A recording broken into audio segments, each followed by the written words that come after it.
कृष्ण गोविंद हरे मुरारी हे नाथ नारायण वासुदेव। श्री कृष्ण गोविंद हरे मुरारी हे नाथ नारायण वासुदेव। श्री कृष्ण गोविंद हरे मुरारी हे नाथ नारायण वासुदेव। श्री कृष्ण गोविंद हरे मुरारी हे नाथ नारायण वासुदेव।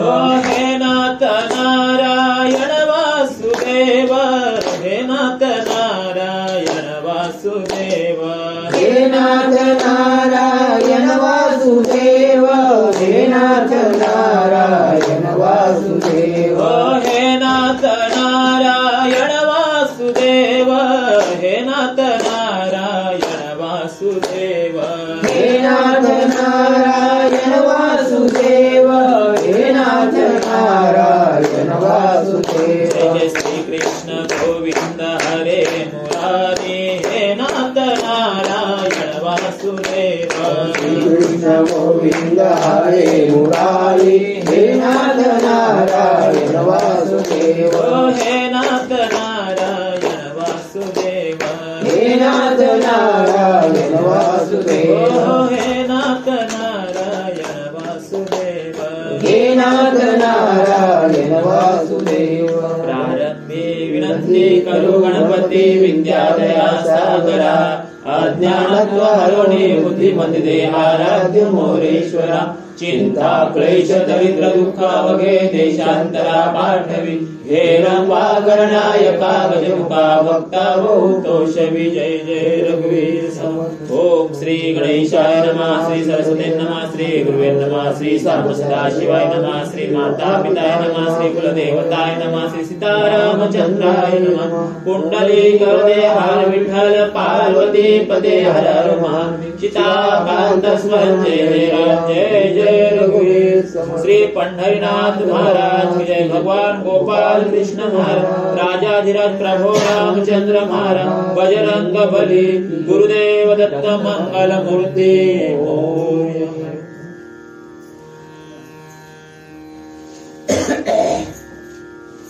श्री गणेशाय नमः।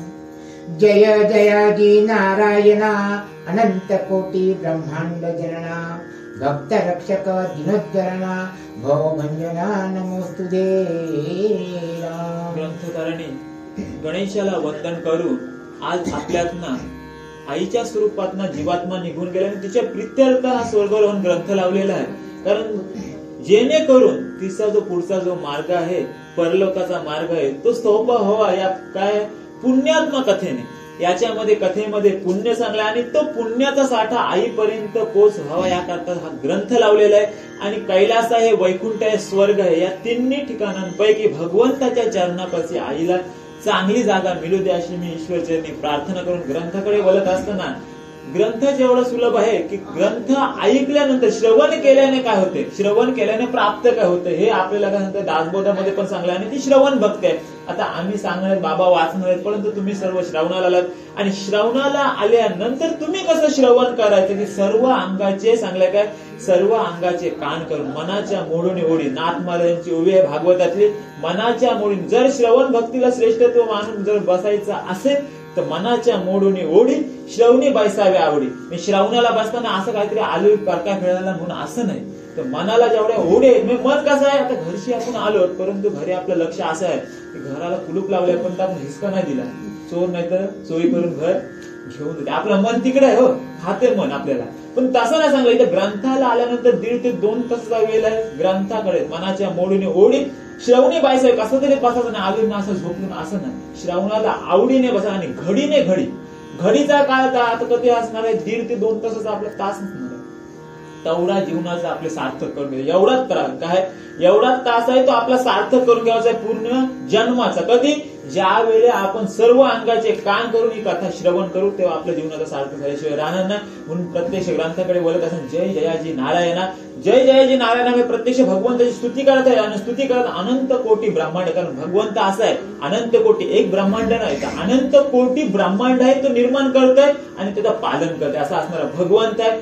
भक्त रक्षक दीनदयाल, भक्तांचं रक्षण करणारा आणि दीनदयाल दीन दयालू असणारा असा परमेश्वर ज्या ज्या ठिकाणी संकट पडत होते त्या त्या ठिकाणी भगवंत हाकेहून धावून जात होता. आणि प्रत्यक्षात सांगायला नको, नाना प्रकारचे दाखले जनाबाईवर संकट आलं होतं, चोरीचा आला होता. काय करत होता भगवंत? जेवण्यासाठी आला होता आणि जेवणासाठी आला. जनाबाईच्या हाती जोंधल्याच्या भाकड्या खाल्याने भगवंत तिथे झोपून गेला. पण जनाबाई सांगत होती, भगवंता सकाळी पहाटे काकड्याला कुठे येते, मंदिरात लोक येते, तुम्ही तिथे जायला पाहिजे. परंतु भगवंताला काही जमलं नाही, उशीर झाला आणि सकाळची भगवंताची मात्र घाई झाली. भगवंत जाताना भगवंताने काय केलं होत्या, गळ्यातल्या वैजयंती माला, तुळशी माला, खुंट्या होत्या, पहिले घरानं खुंट्या असतात तिथे अडकवल्या होत्या आणि भगवंत पितांबर आटून वगैरे धावत गेला आणि कमरेवर हात घेऊन मंदिरात उभं. पण काय झाला, ज्या वेळे भगवंताच्या अंगावरचे दागिने सापडत नाही म्हणून ज्या वेळेला गावामध्ये चौकशी केली त्यावेळेस जनाबाईच्या घरात सापडले आणि जनाबाई चोरी जायला म्हटलं सुलाव द्यायला गेल्या. मग भक्ताचं रक्षण कसं भगवंताने केलंय, तर सुलाचा पाणी केला आणि भगवंत प्रसन्न आला. म्हणून असं सांगलं की भक्तांचं रक्षण करून दीनदयाल, तुझ्या अंतरामध्ये भगवंत परीक्षा तू 1000 घेतात पण दयासारखा तू दयाळू पण आहेस, कृपालू आहेस, भव भंजना. मी काय करतोय, भक्तांना आले रक्षणाचं नाहीसं कर, असं तुला नमस्कार माझा ग्रंथ करतो. पूर्वाध्यायी लक्ष्मीकांत स्वजनी सपावलांत आणि उद्या माझी द्वारका समस्त बुडाली ऐसे पाहुण्या. रुक्मिणीकांत मी रुक्मिणीचा पती परमेश्वर असणारा असा भगवंत. आता आपल्या पंढरपूर आपल्या महाराष्ट्रानंच रुक्मिणीचा पती म्हणून काय बोलायचं, रुक्मिणीकांत. परंतु गुजरातला जा, वृंदावनला जा, हा रुक्मिणीचा पती नाही बोलत, राधा कृष्ण गोपाल कृष्ण. तिकडे रुक्मिणी मातेचा आवाजच नाही. ती रुक्मिणी मातेची मला तर मूर्त तर गुजरातला मला कुठे दिसली नाही. का रुक्मिणी मातेचं नाही, कारण राधा काय भगवंत रुक्मिणी माता जरी पत्नी असली तरी राधा एक प्रेम आहे, भगवंत सांभाळ केलाय राधेने. आणि राधा एवढं महत्वाचं भगवंत आहे की ज्या प्रकारे सांगलं की भागवतामध्ये आम्हाला असं काय प्रश्न टाकतात, काय बोलले की मला 1-2 लोक, अहो राधा हा विषयच नाही कुठे. राधाचा जर विषय असता तर भागवतान तिचं नाव असतं.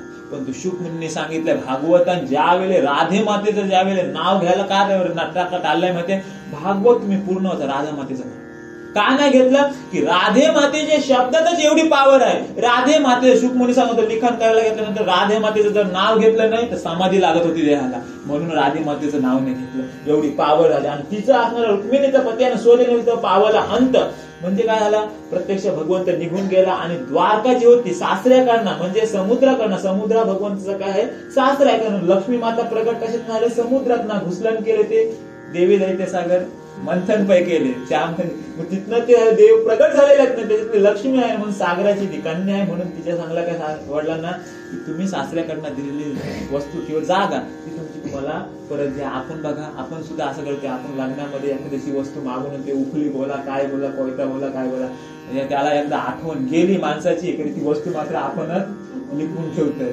पण तिथं तसं नाही, भगवान कार्य संपला की वस्तू पोत त्याची झाली पाहिजे म्हणून भगवंतांनी काय केलंय, द्वारकामध्ये समुद्र शोक संतप्त तो अर्जुन हस्तिनापुरा जावया लागून रथारूढ निघाला तूर्ण ऐसी कथा झाली. शोक संतप्त निघाला हा भगवंताचा प्रकार म्हणजे भगवंत निघून भगवंताची द्वारके गेली 16,000 अंतपुरे 16,108 पत्न्या होत्या भगवंताच्या आणि प्रत्येकीला एक राजमहल भगवंतांनी बांधलं होतं. त्याच्या प्रत्येकीमध्ये राहत होते. असं असणार भेट ती द्वारका आणि ती समुद्रामध्ये बुडाली. नंतर काही तिथं राहिलं नाही म्हणून अर्जुना संताप झाला काय की भगवंत सर्वच निघून गेला, आता करायचं तरी काय आम्ही. अशा प्रकारे ही गोष्ट सांगायला मस्त हस्तिनापुर गुजरात वरून दिल्लीला सांगायला भगवंताला कोणला धर्मराजाला ही गोष्ट वार्ता सांगण्यासाठी रथात बसलेला आहे. आणि पुढे काय कथा झाली, जन्मे जयमणे वैशंपयानासी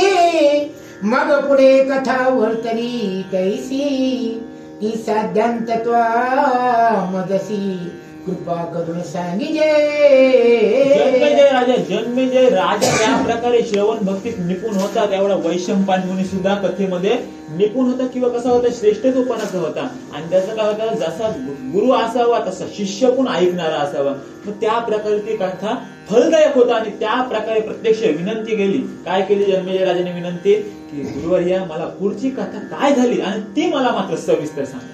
ऐसे राजाचे ऐकुनी वचन ऋषी सांगे उत्तम ख्यान तेच तुम्ही श्रोते सज्जन एकाग्रचित आयाचे ऐकून वचन प्रत्यक्ष काय होता, व्यास मुनींचा पट्टशिष्य वैशंपायन मुनी होता आणि त्याने सांगितलं, राजा उत्तमख्यान अतिशय सुरेख आणि चांगली कथा आहे, तू शांत चित्ताने ऐक, मी तुला कथा सांगत. वैशंपायन म्हणे जन्मे जया, रामकृष्णादी पावले लया, ते वृत्त धर्मासी सांगावया, स्वप्रिय अर्जुन निघालासे. प्रत्यक्ष ऋषीवर्य बोलतात, जन्मे जया राम कृष्णादी पावले लया म्हणजे प्रत्यक्ष बलराम आणि भगवंत कृष्ण, लया म्हणजे प्रत्यक्ष त्यांचा काय निघून गेलेला आहे. आणि ही वार्ता घटना जी घडलेली आहे तो निरोप पोच करण्यासाठी मात्र अर्जुन कुठे निघाला, हस्तिनापुरीला निघालेला असताना श्रीकृष्णाच्या दुःखे करुणा, वारंवार मूर्छित होऊन, रथावरी पडतसे, रथावरी पडतसे राम. करिता असता मार्गक्रमणा, श्रीकृष्णाच्या दुःखे करुण, वारंवार मूर्छित होऊन, रथावरी पडतसे. अशा प्रकारे की प्रत्यक्ष दुःखच एवढं होतं. आता आपलं मनुष्य गेल्यानंतर आपल्या समस्या जाते दुःख होत असते आणि त्या प्रकारे तिथं किती मोठं दुःख झालेलं आहे की 16,000 भगवंताच्या पत्न्या गेल्या, 56 कोटी यादवांचा नाश झालेला आहे, भगवंत गेलाय, बलराम दर्दगाल, द्वारका नगरी गेली. हा मोठा दुःख, एवढा परिवार गेल्यानंतर काय आघात असतो. कारण एखाद्या परिवाराचं जर कुठे ट्रिपला बोला किंवा कुठे बाहेरला गेला आणि परिवारच पूर्ण गेला तर त्या गावात किती श्लोक संतप्त होतो. तशा प्रकारची हकीकत मात्र अर्जुनाशी संतप्त झालेली आणि ती हकीकत मात्र तो दुःखाने व्याकुळ करत करत सांगत जात असताना कशी काही गोष्ट सांगायची या दुःखाने मात्र त्याला मूर्छना येत आहे आणि धरणीवर किंवा रथामध्ये पडत असताना पुनरपि सावध होऊनी, हाक मारी आक्रंदोनी, हे प्राण सखया चक्र पाणी, भक्त रक्षका दीनबंधू. भगवंताचं आठवण करते आणि भगवंता जगाचा नियंता किंवा पालन पोषण करणारा तू, सांभाळ करणारा भगवंता, आणि आज तूच निघून गेला, तुझी लीला तूच जाणो. अशा प्रकारचा भगवंताची मात्र अर्जुन आठवण करते आणि भगवंताचं नामस्मरण करते आणि पुढे करते. आजवरी आमुचे रक्षणा, तुवा केले शिबानु दीन, क्षणोक्षणी द्रौपदी लागून, संकटातून काढिलीसी. ज्या वेळेला भगवंत बोलते, ज्या वेळेला आमच्यावर संकट पडलं किंवा ज्या वेळेला आम्हाला त्रास झाला त्या वेळेला द्रौपदीवर जरी संकट पडलं त्या वेळेला क्षणोक्षणी येऊन तू मात्र अदृश्य किंवा चांगल्या रूपाने किंवा तुझ्या स्वतःच्या रूपाने प्रत्यक्ष येऊन आम्हाला भेटलास किंवा आमचं संकटांचं निवारण मात्र तुम्ही केले. भगवंता हे आमच्या उपकार आहेत, आम्ही ते उपकार कसे करू, कारण कशा उपकारांची मनुष्याला जाण असली पाहिजे. कशा प्रकारे ज्या प्रकारे संकट पडला आणि त्यामध्ये येऊन जर आपली मदत एखाद्याने केली तर आपण काय बोलतो त्याला की देवासारखा आलास आणि आमचं संकट तुम्ही दूर केलं. नक्कीच तो देव असतो किंवा देवाने पाठवलेला मनुष्य. तशा प्रकारचं हे मात्र आठवण काढतंय काय, जर माणसाला नीती असेल तर त्याला पुढची गती चांगली असते. तशा प्रकारे वागत होतो. मजलागी तू द्वारकापती, महासमरी होऊनी सारथी, जय लक्ष्मीचा झेंडा जगती, दैदिप्यमान लाविलासी. ज्या प्रकारे महासमरी म्हणजे प्रत्यक्ष कुरुक्षेत्रावर महाघनघोर युद्ध झालं आणि त्या युद्धामध्ये प्रत्यक्ष नाना प्रकारचे आम्हाला त्रास द्यायला लोक म्हणजे कौरवांकडनं झालं, छळ झालं, परंतु त्याच्यातनं संकटांचं निवारण करण्यासाठी मात्र तू जय लक्ष्मीचा झेंडा घेऊन प्रत्यक्ष भगवंत जर तू नसतास तर आमचा विजयाचा झेंडा लागला नसता. कारण काय ज्या वेळेला सांगलाय की प्रत्यक्ष काय झालेलं आहे, दुर्योधन येऊन तिथं बसलेला आहे कुठे भगवंताच्या ठिकाणी आणि अर्जुन येऊन बसलेला आहे. मग अर्जुन कुठं, दुर्योधन येऊन कुठं बसलेला आहे, चरणापाशी तिकडे बसलेला, चरणापाशी डोक्याजवळ बसला आणि अर्जुन येऊन मात्र चरणापाशी बसला. पण ज्या वेळेला भगवंताला जाग आली तर भगवंताला समोर बसलेला मनुष्य कुठं, डोलं उघडल्यानंतर पायाकडे आपण बघतो ना, आणि पायाजवळ बसलेला मात्र कोण दिसला, अर्जुन दिसला. दुर्योधन बोलते अरे भगवंत पाहिलं मी आणि नमस्कार. अशा प्रकारे परंतु काय होतं, मग विचार तुला काय पाहिजे, माझे एकेकडे सैन्य आहे आणि एकेकडे मी आहे, मग कोण पाहिजे, कोण पाहिजे तर प्रत्यक्ष सांगितलं तर प्रत्यक्ष काय दुर्योधन बोलायला लागला अरे भगवंता तू घेऊन मग काय करू, तुझा सैन्य जो आहे पाठबळ तो मला दे, मला त्याच्यात काय होईल, मी युद्धाला तरी जाईल. आणि प्रत्यक्ष मग अर्जुनाला सांगितलं अर्जुना आता काहीच राहिलं नाही, मी शस्त्र घेऊ शकत नाही, काही घेऊ शकत नाही, फक्त 4 युक्तीच्या फक्त मी गोष्टी मात्र सांगे. प्रत्यक्ष बोलतो सर्व घेऊन कोण गेलेला आहे? दुर्योधन घेऊन गेला. पण तू काय सांगला? अर्जुनाने दिलेलं सुंदर उत्तर आहे की जरी दुधातलं किंवा दह्यातलं लोणी येतो आणि ते लोणी नेलं, कोणी नेलं लोणी? प्रत्यक्ष पलवून नेलेलं आहे, दुर्योधनाने नेलंय. परंतु अरे भगवंत त्याने लोणी नेऊ दे, परंतु लोणी चोरणारा मात्र माझ्याकडे आहे. भगवंतांनी 4 काय सांगला? युद्धात काय केला? शस्त्र नाही वापर, पण 4 ज्ञानाच्या गोष्टी. म्हणून 4 ज्ञानाच्या गोष्टी समजण्यासाठी 4 लोकांमध्ये आपण बसलं पाहिजे आणि त्यांच्याकडे नक्कीच मिळतात. आणि तशा प्रकारे भगवंतांनी 4 युक्तीच्या गोष्टी सांगल्या. परंतु तेवढे कौरवांचा 101 कौरव नाश करून, तेवढे सैन्यांचा नाश करून जय लक्ष्मीचा झेंडा कोणता लावलेला? या पांडवांचा. भगवंताने भगवंताचे उपकार वारंवार प्रत्यक्ष अर्जुन स्मरण करत असतात. ज्या ज्या काळी आम्हाला गुन्हा संकट प्राप्त अति दारुण, ते काळी तू प्रत्यक्ष होऊन केलेसी रक्षण सर्वदा. संकट दारुण सांगलं तर अतिशय मोठे संकट आलं ना, त्या वेळेला बघा आपल्याला प्रत्यक्ष सांगितलेलं, आपल्याला पण नामस्मरण सांगलेलं आहे भगवंताने. परंतु आपल्याकडे सुद्धा कसं आहे माहितीये काय?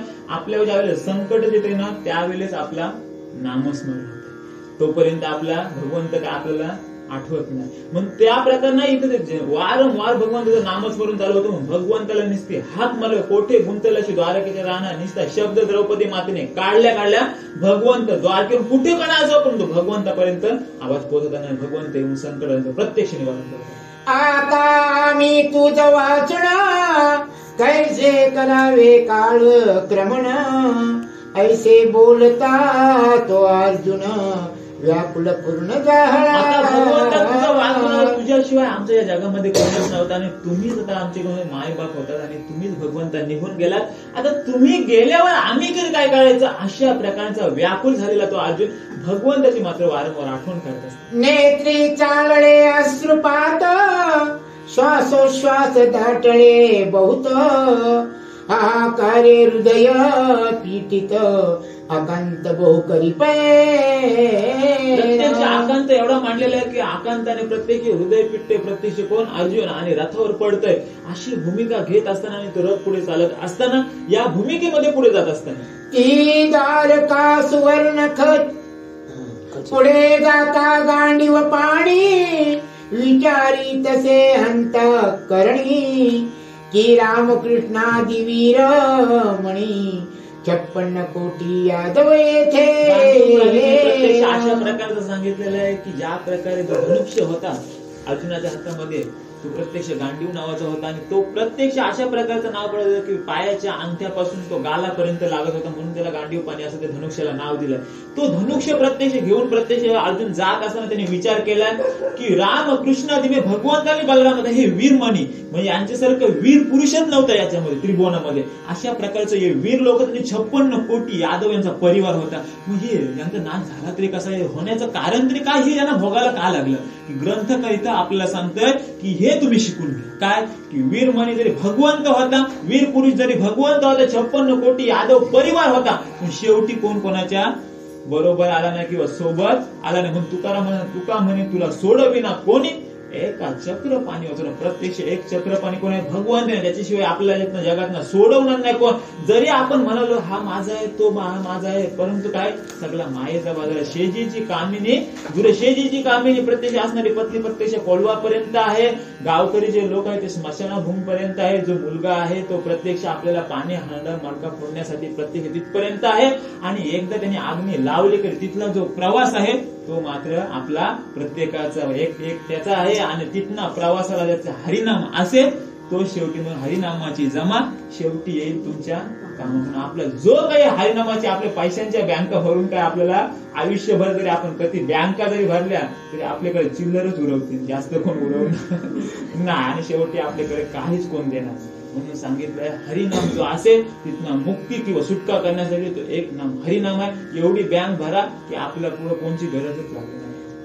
ती द्वारका सुवर्ण खचित, सर्व यादव जना समवेत, माझी या समक्ष एक क्षणात लयाकृत प्रत्येक सांगलाय की 56 कोटी भगवंताच्या पत्न्या होतात. आम्ही द्वारकेला जाऊन आलेलो, बेट द्वारकेचं पाहिलेलं चित्र कसं प्रकारचं, किती मोठी बेट द्वारका आहे आणि त्याच्यावर वसवलेली ही द्वारका नगरी होती आणि तिथं प्रत्येक सुवर्ण खचित रत्न मंडित असणारी अशी द्वारका आमच्या डोळ्यासमोर भगवंताची एवढी सुवर्ण. आता आपली तर घरात असले कावल्याची न पात्र्याची, स्वामी सोन्याची, चांदीची, प्रत्यक्ष आणि रत्न जळीत अशी असणाऱ्या या माळ्या होत्या. त्या एका क्षणामध्ये भस्म झाल्या आणि एका क्षणामध्ये लयापत पाण्यात गेल्या.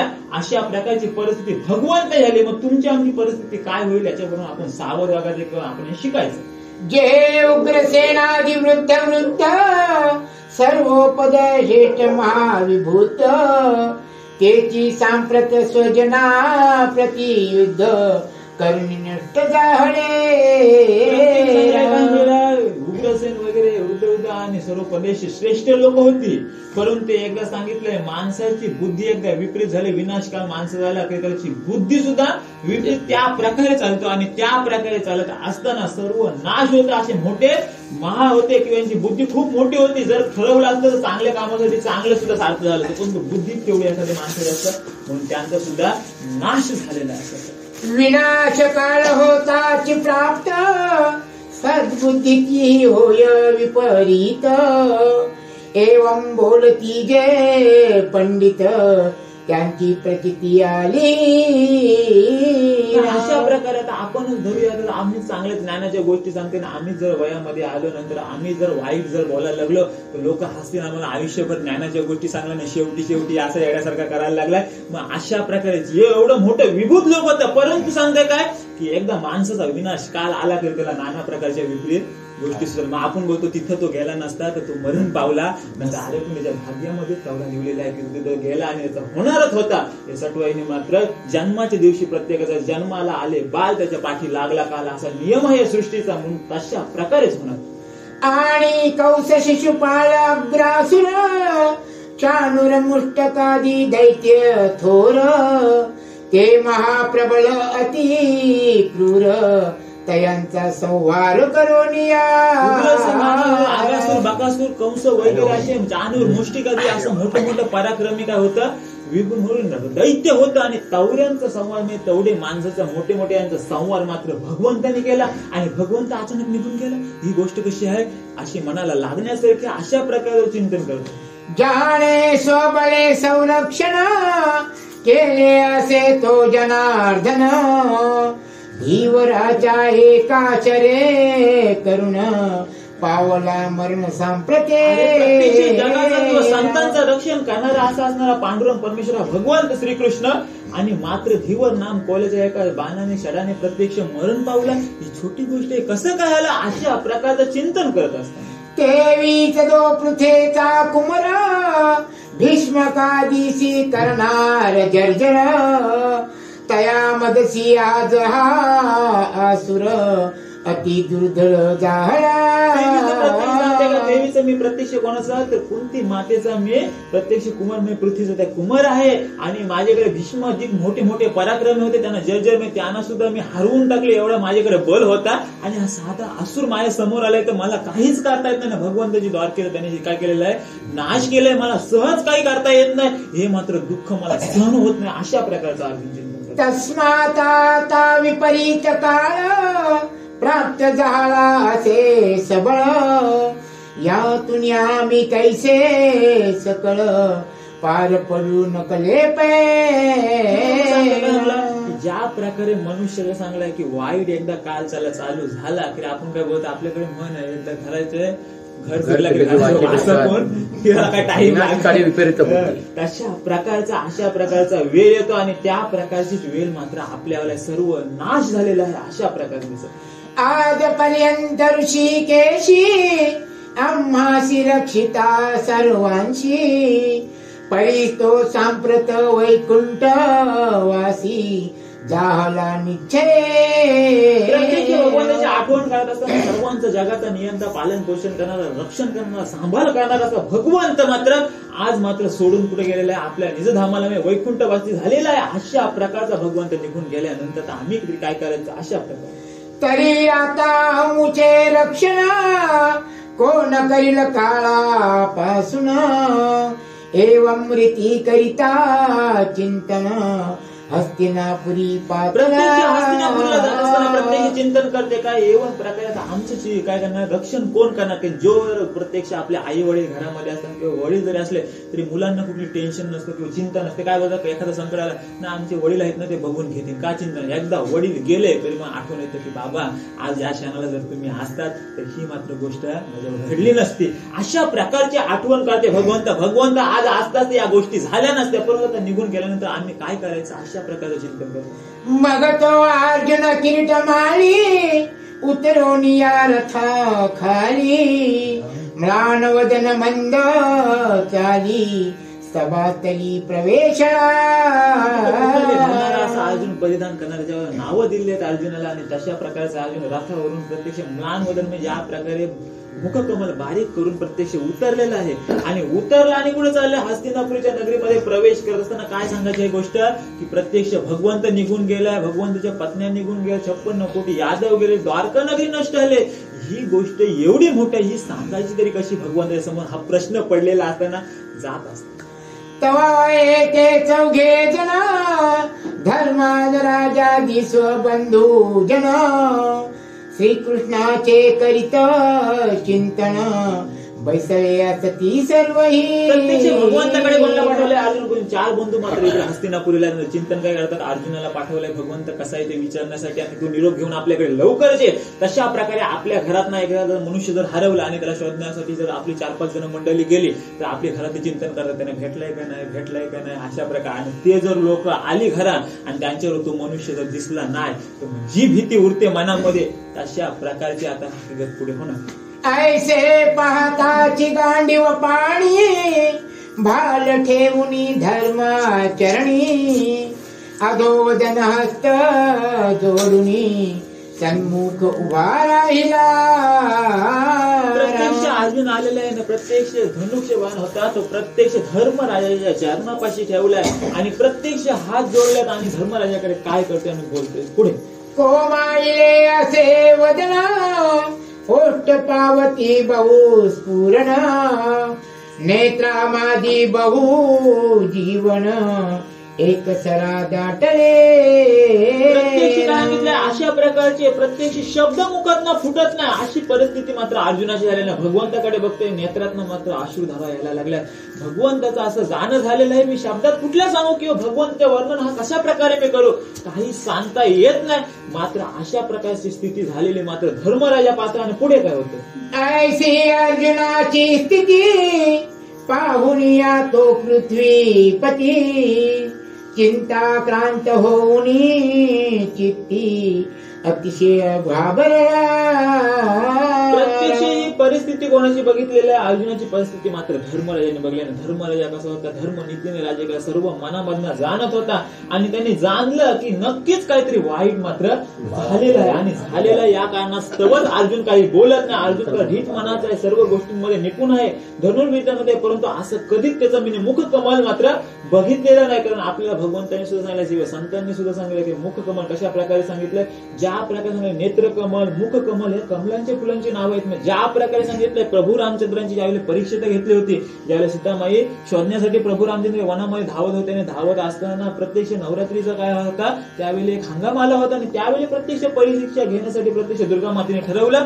दुर्गा मातेला सांगलं होतं की त्यावेळेला प्रत्यक्ष 101 कमल फुलं मात्र अर्पण करायची होती. मात्र दुर्गा मातेने सांगितलं, काय सांगितलं, सर्व नद्यांची कमलं जी होती ती 100 ठेवली आणि 1 कमल मात्र काढून ठेवलेला होता. आणि प्रत्यक्ष लक्ष्मणला आदेश दिला तर कमल फुलं घेऊन आले. कमल फुलं घेऊन आले, 100 कमल फुलं होती. त्याच्यात काय माहितीच नाही, परंतु लक्ष्मण काय होता, घाबरलेला होता, कसं सांगायचं म्हणून तो शोधण्यासाठी परत गेला होता. पण त्याला कमल फुल कुठं सापडतच नव्हतं आणि इकडे 1 कमल फुल मात्र वाहत होता प्रत्यक्ष प्रभू रामचंद्र. आणि शेवटचा झाला आणि 99 कमलफुल वाला, 100वा कमलफुल आणि जो 101वा कमलफुल उचलण्यासाठी भगवंत गेला, कमलफुल संपलेला होता. मग प्रत्यक्ष पूजा थांबायला नको किंवा विघ्न यायला नको, पण नेत्रकमल डोळ्यात मध्ये हात घातला, नेत्र काढला आणि प्रत्यक्ष वाला दुर्गा माताला प्रसन्नाने सांगला बघा तुमची सीतामाई तुम्हाला 100% नक्कीच भेटणार. अशा प्रकारे म्हणून कमलपूर सांगलाय. मुख कमल कसं आहे की आपल्या संतांनी सांगितलंय कमल मुख राम भजन को दिया. आपण कशासाठी वापरतो तर आपल्यालाच माहिती आहे. कमल मुख हा दिलेला आहे आपल्याला राम भजनासाठी, याचं सार्थक करण्यासाठी दिलेलं आहे. त्याच्या प्रकारे आपलं संत शिकवतो. आणि धर्म म्हणे का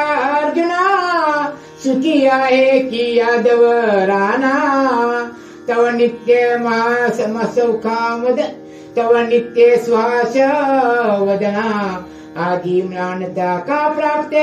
प्रत्यक्ष यादवांचा राणा असणारा भगवंत मुख्य भगवंत बरा आहे ना किंवा ठीक आहे ना अर्जुना तू त्या द्वारकेच्या ठिकाणी गेला होतास मग काय परिस्थिती. अशा प्रकारचा मात्र धर्मराजांनी प्रश्न केला. बरोबर, मात्र अर्जुन काय झालेला आहे काहीच शब्द फुटे ना किंवा कसं सांगू अशा प्रकारची परिस्थिती निर्माण झालेली असते. कोणीच जशी अपमानिले की कोणी अर्जुना निर्भासिले,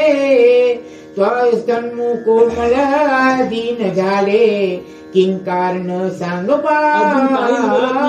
मुखकमल मात्र बारीक केलेला आहे. ही परिस्थिती धर्मराजाने बघितल्यानंतर धर्मराजा बोलते अरे अर्जुना तुझं कोणी अपमान केला काय त्या ठिकाणी, तुला वाईट साईड करून काय बोललं काय, तसं जर काही असेल तर तो आम्हाला सांग, काय पण बोल परंतु शब्द तू काय. अर्जुन मात्र काही शब्दच बोले ना आणि ही परिस्थिती मात्र धर्मराजाला खात होती. नक्कीच काहीतरी वाईट झालेलं. ऐसे धर्माचे ऐकोणी वचन सद्गीत झाला असे अर्जुन, वदनातून एक भाषण काही केल्या उमटेना. धर्मराजा वारंवार विचारते परंतु धर्मराजा समोर बोलण्याची मात्र हिंमत होत नाही अर्जुनाची आणि शब्द तर नाहीच पुरत. अशा प्रकारचा मात्र अर्जुनाची परिस्थिती असताना तर बोलायचं कसं, वदनातून एक शब्द म्हणजे भाषणाचा शब्द सुद्धा फुटत नाही. ही परिस्थिती आहे. नेत्री चालल्या श्रुधारा सर्वांग माझी कंप थरथरा, नासिकाद्वारे न निघे वारा स्तब्ध झाल्या सर्व वृत्ती. एवढा माणसाला धक्का बसतो की एखादा जर तरुण मुलगा वगैरे घरात जर गेला तर त्या आई वडिलांना समजतो किंवा त्यांना जोरात धक्का बसतो, त्यांना शब्द मुखात काय बोलावं त्यांची बोबडीच बोलते. अशा प्रकारची परिस्थिती येते आणि सर्व नेत्र प्रत्यक्ष अश्रुधारा येतात आणि प्रत्यक्ष नाकात वारा काय बाहेर आत येत नाही. अशी परिस्थिती त्या अर्जुनाची झालेली. एवढा परिस्थिती बघल्यानंतर धर्मराज चकित झाल्या. नक्कीच काहीतरी मोठं संकट आहे, नक्कीच मोठी गोष्ट घडली, त्याच्याशिवाय अर्जुन मात्र असं कधी होणार नाही. ऐसे पाहुणी धर्मराज म्हणे अर्जुना काय झाले आज, गंभीर चित्त तुझे सहज कोणत्या दुःखी बुडाले. कशाबद्दल तू चिंतन करतेस किंवा कुठल्या दुःखामध्ये तू बुडालेलास किंवा कुठलं दुःख मोठं आहे की ते आम्हाला तू सांगत नाही. जे काही असेल ते मला सांगतो. अशा प्रकारे मात्र विनंतीपूर्वक प्रत्यक्ष धर्मराजा त्याला विचारत असतात. ऐसी धर्मरायाची वाणी श्रवण करुणी सुभद्रा जाणी, अंतरा माझी गही वरुणी आक्रंदोनी बोलत असे. धर्मराजा बोलते आणि धर्मराजा एवढा विचारते तरी अर्जुन मात्र काही बोले ना. आणि सुभद्रा माताने जाणलं की सुभद्रा माता सुद्धा भगवंताशी एकनिष्ठ होती आणि तिचं स्वरूप एकनिष्ठ झालेलं होतं कारण भगवंताने तिचं उपकार होतं आणि तिची जाणीव होती सुभद्रा मातेला. आणि ती विचारते की भगवंताच्या विषयी प्रत्यक्ष धर्मराजा एवढा विचारतोय तर काही शब्द फुटे ना म्हणजे नक्कीच काहीतरी वाईट गोष्ट झाली. तिने सुद्धा आकांत करायची सुरुवात केलेली आहे की आपल्या सुद्धा मनुष्य जर असेल किंवा काय झालं असेल तर तो सांगेतच जर नसेल नक्कीच काहीतरी वाईट गोष्ट आहे. मग आपली सुद्धा माणसं घाबरतात आणि दुःखाने आकांत करतात. काहीतरी बोल, काहीतरी सांगा मला. या कारणास्तव पुढे म्हणे जी सकल यादवेंशी निजधामा गेला ऋषिकेशी, 16 सहस्र तत्कांतासी अकांत थोर वर्तला. 56 कोटी यादवांसह भगवंत सुद्धा निजधामाला म्हणजे त्याच्या स्वतःच्या निजधामाला निघून गेला. 16 सहस्र अंतपुर एका क्षणामध्ये माझ्या समोर नष्ट झाली. अशी परिस्थिती एवढा शब्द तोंडातनं मुखातनं काढल्या बरोबर मात्र सर्व घाबरलेत आणि सर्व शांतता टाचणी पडावी एवढी शांतता मात्र त्या नगरीच्या ठिकाणी हस्तिनापुरीमध्ये पसरली. श्वार्वदैत्य परम उग्र लुटवून नेली द्वारका समग्र, वृद्धांची घेऊन गेला क्रूर प्राण सोडिला बलिरामे.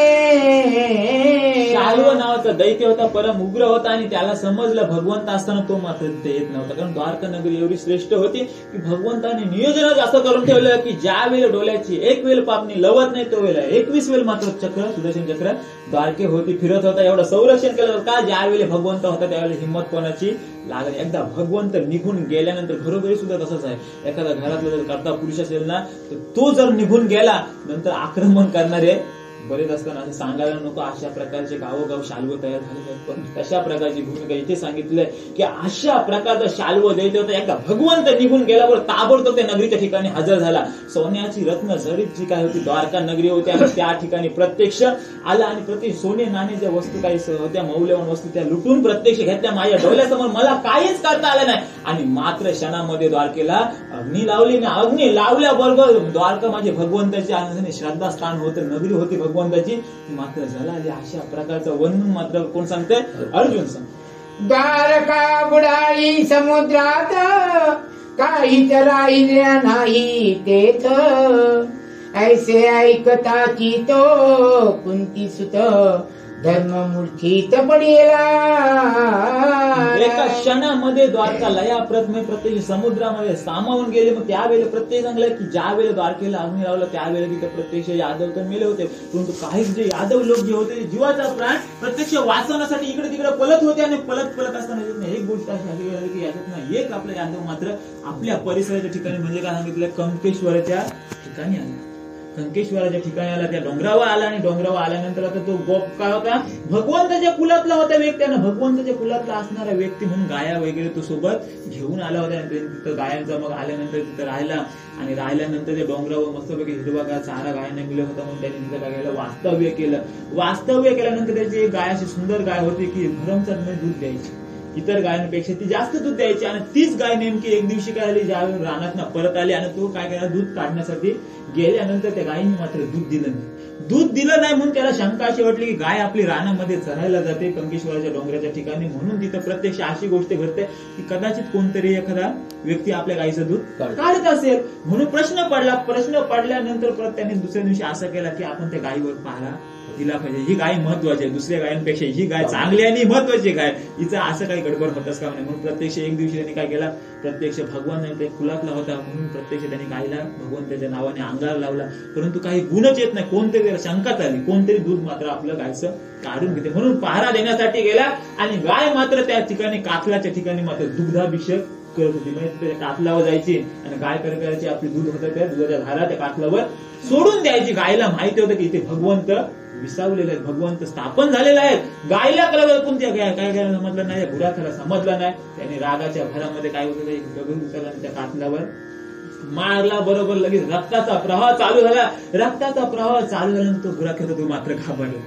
नक्कीच काहीतरी दैवी शक्ती आहे किंवा माझ्या हातून मोठा अपराध झालाय किंवा इथं भगवंत होता माझ्यामुळे हातून मोठा अपराध झालाय, तर करायचं काय म्हणून त्या दुःखाने घाबरून त्या ठिकाणी तो बसला. संध्याकाळचे 6 वाजले, 7 वाजले, 7 वाजल्यानंतर 8 वाजले. रातचे जी पत्नी जी होती गुराख्याची ती घरी होती, आपला पती गेलेला आहे गाय आणायला, मात्र तो परत येत नाही. या भीतीने मात्र तिने कंदील हातामध्ये घेतला आणि आपल्या पतीला शोधण्यासाठी वनामध्ये आले. वनामध्ये आल्यानंतर त्या कातलाच्या ठिकाणी पोहोचल्यानंतर मात्र पती तिथे कातलावर बसलेला होता आणि रक्तप्रवाह पाठ चालू होता. आणि तो प्रत्यक्ष पत्नीने सुद्धा बघितला आणि पत्नी सुद्धा प्रतिवता असल्या कारणाने त्याच्या सोबत पतीच्या सोबत राहिली. नंतर दुसरी कोणी असती तर बोले तुमचा तुम्ही बघून घ्या, मी चाललो घरात.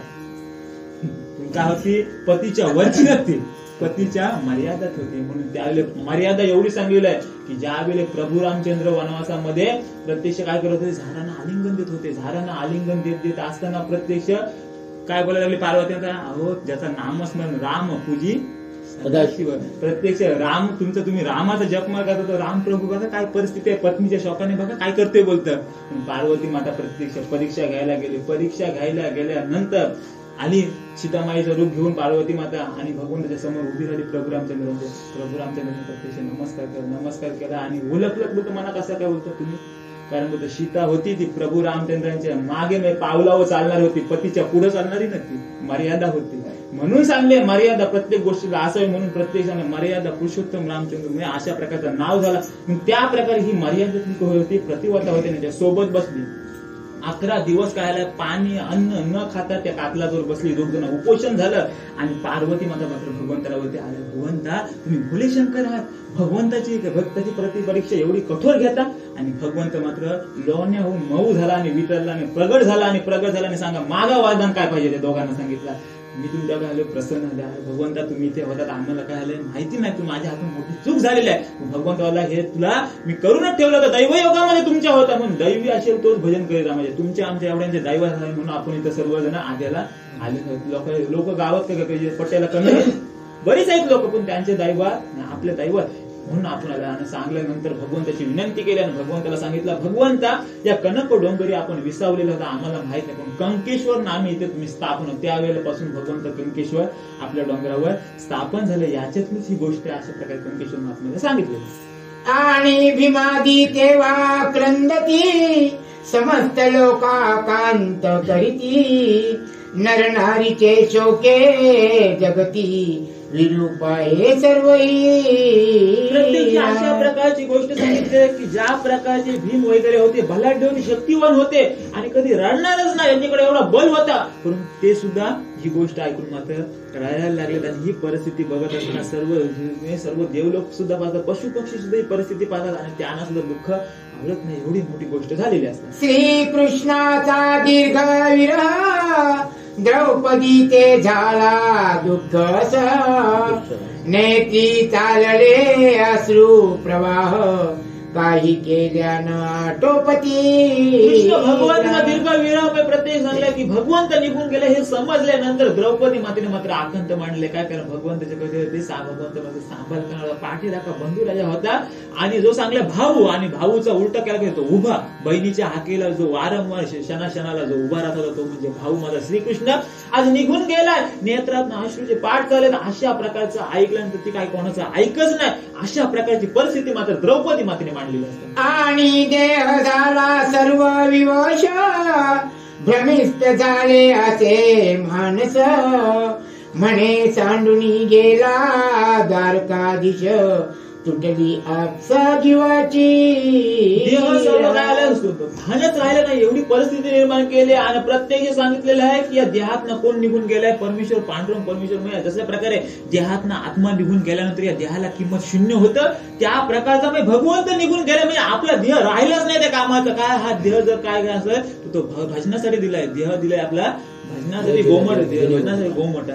असला जर शुद्ध जर देह आपला जर करत असेल किंवा भजनाला सार्थक जर चांगलाय, येऊन या जन्मा एक करा देहाचे सार्थक. देहाचा जर सार्थक आपला देह दिलाय कशासाठी, भजनासाठी दिलाय, तो आपला सार्थक तिथं झालाय. चंदनासारखा झिजलाच पाहिजे, त्याचा सुगंध आल्याशिवाय मात्र राहणार नाही. अशा परिस्थिती सांगितली.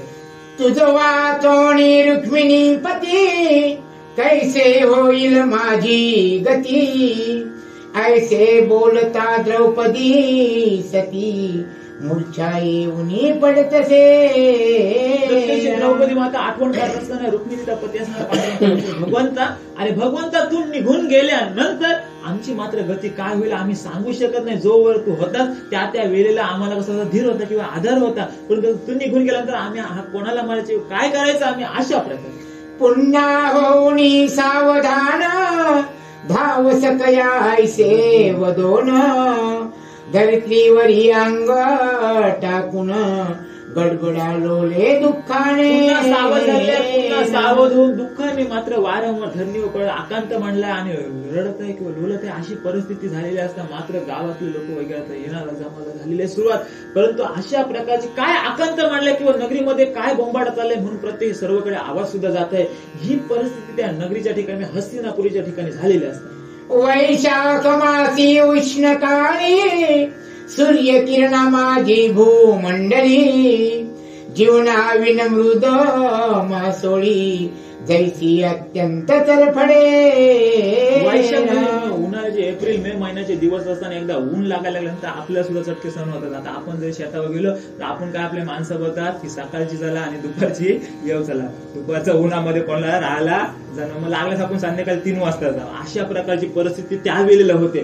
त्यावेळेला सांगलं की जीवनाविन हे पाण्याविन, त्यावेळेला पाणी कुठेच राहत नाही, सर्व शेत मात्र सुकलेले असतात. आणि त्यावेळेला मात्र जर मासली जर खड्ड्यामध्ये कुठे असेल तर पाणी न शिल्लक राहण्यात, उन्हाचे चटके सहन करण्यात तिची जी परिस्थिती तलमल होते, त्या प्रकारे द्रौपदी मातेची मात्र तैसे रीती पांडवनारी तेवीच सुभद्रेची झाली परी आणि कुंती माता ती करुणास्वरी अकांत करी अत्यंत पांडव नारी म्हणजे ज्यावरी द्रौपदी माता त्यासारखीच परी म्हणजे ज्या प्रकारे सांगितले कोणाची तर सुभद्रा माते आणि करुणास्वरी माता कुंती माता यांनी सर्वांची आई ती सुद्धा दुःखाने दुःख व्यक्त करत असतात. तयांच्या शोके करुणा गजबजून गेले त्रिभुवन कृतांताचे मना दारुण परी तेही झरबले. त्यांचा शोक बघून प्रत्यक्ष आपल्या सुद्धा गावामध्ये जर एखादा तरुण गेला तर आकांत पडतो किंवा रडारड चालू होतो. त्यांचा दुःख बघून आलेली जी लोक असतात त्यांना सुद्धा दुःख काय होतं अश्रू अनावर होतात आणि त्यांच्या सुद्धा डोळ्यातनं पाणी येतो. तशा प्रकारची परिस्थिती या नगरीच्या ठिकाणी झालेली असते. म्हणती देवा त्राही ताई जीवाची कैसी सांडली सोंडली सोयी कृष्णा मी करावे काही तुझ वाचुनी बंधुराया. भगवंत निघून गेल्यानंतर जीवाची सर्वच आमची गोष्ट निघून गेली. कृतांतचे मन दारून एवढं सांगलं की कृतांत म्हणजे यमदेव. प्रत्येक सांगलं की तो एवढा कठोर असतं की तो माप आपल्याला करणं देणारच नाही. काय करणार नाही की आपण किती जरी कमवलं आणि किती जरी आपल्याकडे जरी असलं तरी आपलं एकदा काल आल्यानंतर आपण असं बोलू काय मी चप्पल घालते नाही येत चप्पल सुद्धा घालून आपल्याला देवाला चल तुझा टाइम भरलाय क्षणामध्ये घेऊन जाणार अशी परिस्थिती करणार तो यमदेव. पण त्याच्या सुद्धा मनाला काय झालेलं लाजीरवाणं किंवा दुःख आलेलं आहे आणि तो सुद्धा या दुःखामध्ये बुडालेला आहे. ग्रामवासी सकल नारी समजाविती नाना परी म्हणती उगी राहून क्षणभरी सांगा सत्वरी काय झाले. अतिशय चालू झाले आणि अतिशय रडारड चालू झाले म्हणून प्रत्यक्ष काय ग्रामवासी लोक सर्व ते जमाजम झाले. जमल्याबरोबर प्रत्यक्ष विचारत आहेत की शांत राहा आणि नक्की काय झालंय. इथे तर कोण काय गेलेलं दिसत नाही काही झालेलं दिसत नाही. मग रडारड तरी कसली चालू आहे नक्की झालंय तरी काय. ह्या कारणास्तव थोडीशी तुम्ही शांत राहा आणि शांत चित्ताने काय झाले ती गोष्ट मात्र आम्हाला सांगा आम्ही तुमच्या दुःखामध्ये सामील. अशा प्रकारचे ग्रामवासी मात्र लोक त्या ठिकाणी अर्जुन भीम नकुल सहदेव वगैरे यांना सर्वांना बोलत असतात. म्हणा पुंडलिकावर देहार विठ्ठल पार्वती पदे हर हर महादेव कांत स्मरण जय जय गोपाल कृष्ण महाराज की जय पंढरीनाथ भगवान की जय श्री रामचंद्र महाराज की जय बजरंगबली की जय कैलासनाथ महाराज की जय सब संतन की जय.